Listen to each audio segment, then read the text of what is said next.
करने वाला वही है और कराने वाला भी वही है, निमित्त मात्र। कभी अभिमान में सर मत उठाओ कि हम कर रहे हैं, तो कहीं मुझे ये अभिमान ना आ जाए, इसलिए मैं सर झुका करके बैठता था।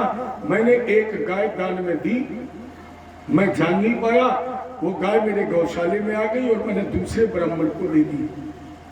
अब दूसरे दिन वो दोनों ब्राह्मण लड़ते हुए मेरे यहाँ आए और कहा कि बताइए तुमने गाय किसे दी? तो जब मैंने वो गाय देखी और दोनों ब्राह्मणों को देखा तो गलती मेरी थी।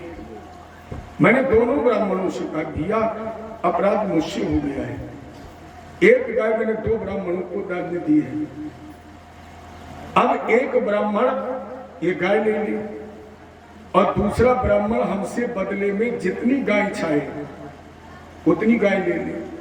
लेकिन आप लोग जानते ब्राह्मण हमेशा जिद्दी रहा है, ब्राह्मण हमेशा हठी था, हठी है और हठी रहेगा।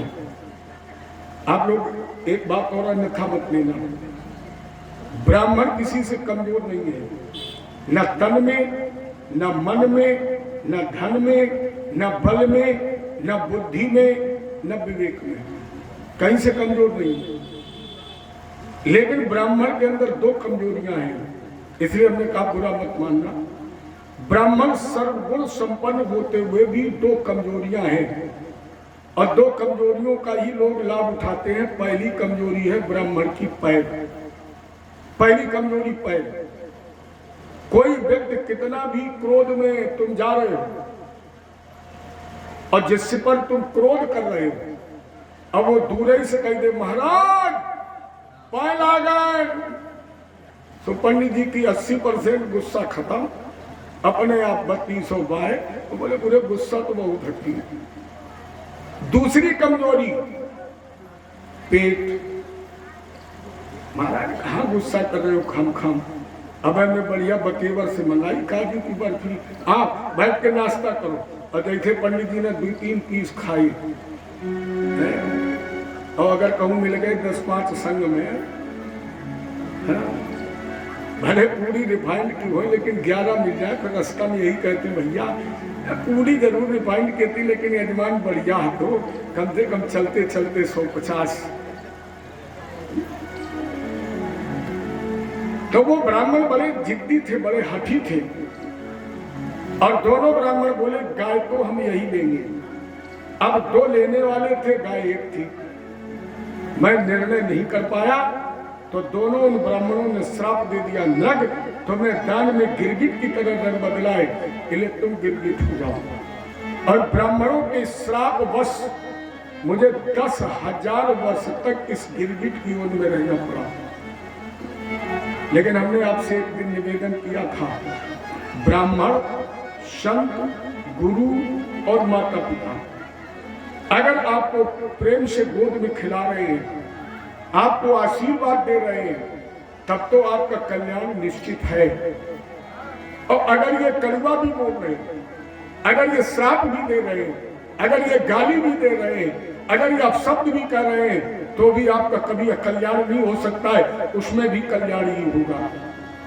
अजब है, अगर परीक्षित को श्राप न लगा होता तो क्या परीक्षित की मृत्यु नहीं होती? तो भी मरता। लेकिन जब 7 दिन का श्राप लग गया तो राजा परीक्षित ये दावा कर सकता था कि परमात्मा भी चाहे मुझे 6 दिन मार नहीं सकते और भगवान भी चाहे तो मुझे 7वें दिन बचा नहीं सकते। अगर परीक्षित को ये श्राप न लगा होता तो परीक्षित निज कल्याण के साथ साथ हमारे आपके कल्याण की व्यवस्था करता।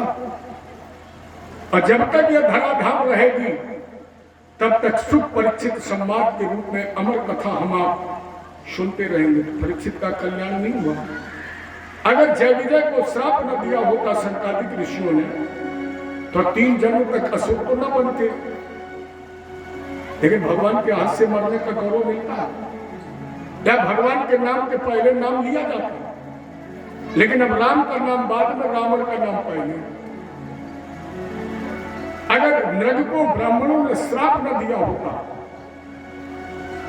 तो नग गिरगिट तो न बनता, लेकिन गोदान का जो फल था उस स्वर्ग में भोगने के बाद पुनरपि जननम पुनरपि, फिर जन्म मृत्यु के बंधन में बन जाता। लेकिन ब्राह्मणों ने श्राप दे दिया, गिरगिट तो बना लेकिन भगवान कृष्ण के हाथ से गोलोक धाम प्राप्त करने का अधिकारी हो गया।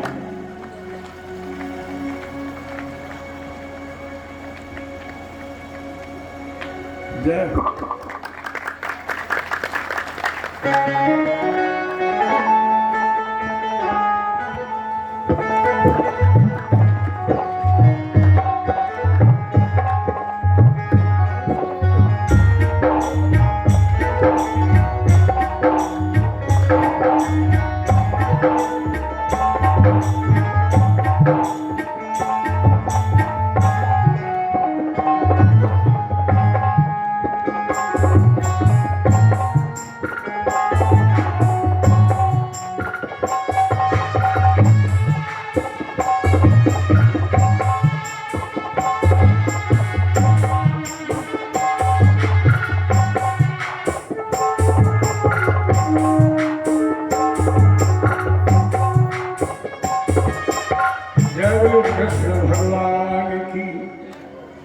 तो गिरगिट भगवान कृष्ण के हाथ से जन्म और मृत्यु के बंधन से मुक्त हो गया।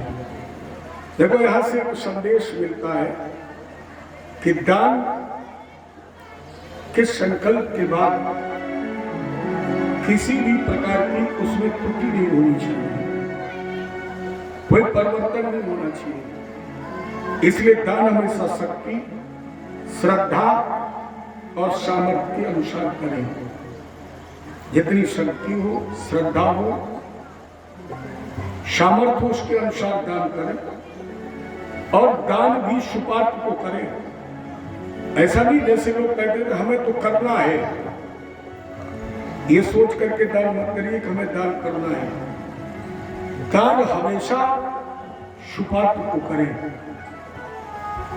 एक और हम आप कभी कभी भूल में गलती कर देते हैं। जैसे कोई गोदान का संकल्प लेता है, मैंने एक दो जगह देखा इसलिए कह रहा हूं। गोदान का संकल्प लिया और दो मान बैठे थे, वो संकल्प दोनों मानों के हाथ में दे दिया, बोले बांट लेना। ये गलती कभी मत करना, क्योंकि अगर गोदान के संकल्प को आपने बांटने के लिए कह दिया तो वो गोदान नहीं होगा, हत्या का दोष लग जाएगा। क्योंकि आपकी दृष्टि में पैसा है लेकिन भगवान के खाते में तो गाय है, और गाय तो बचती नहीं। इसलिए गोदान का संकल्प हमेशा अलग अलग नहीं, कभी बांटे नहीं। अगर और हमारे पे गलती करते हैं, जैसे 11 रुपया ये तो ज्यादातर लोग करते हैं, इसमें विशेष सुधार करो। जैसे 11 रुपया देने हुए, अब एक तो चलता नहीं, आपने कह दिया महाराज जी 10 रुपए अभी ले लो, 1 रुपया बाद में ले लेना। ये गलती कभी मत करिए, ये गलती कभी मत करिए कि 1 रुपया बाद में लेना, क्योंकि लेने वाला तुमसे मांगेगा नहीं और तुम 2-4 दिन में 1 रुपया देना भूल जाओगे तो अनजान में आपसे एक बहुत बड़ा अपराध हो जाएगा। ये 10 है तो 10 ही देकर कह दो महाराज हमारा उद्धार करो। उधार कभी मत करो, दक्षिणा कभी उधार नहीं होती। और अगर दक्षिणा 1 रुपया भी उधार आपकी एक रात रह गई तो जीवन भर की कमाई से भी आप उस 1 रुपए का भार नहीं उतार पाएंगे, नहीं उतार सकते। इसलिए जितनी बने उतनी तुरंत देकर और छुटकारा मांगो।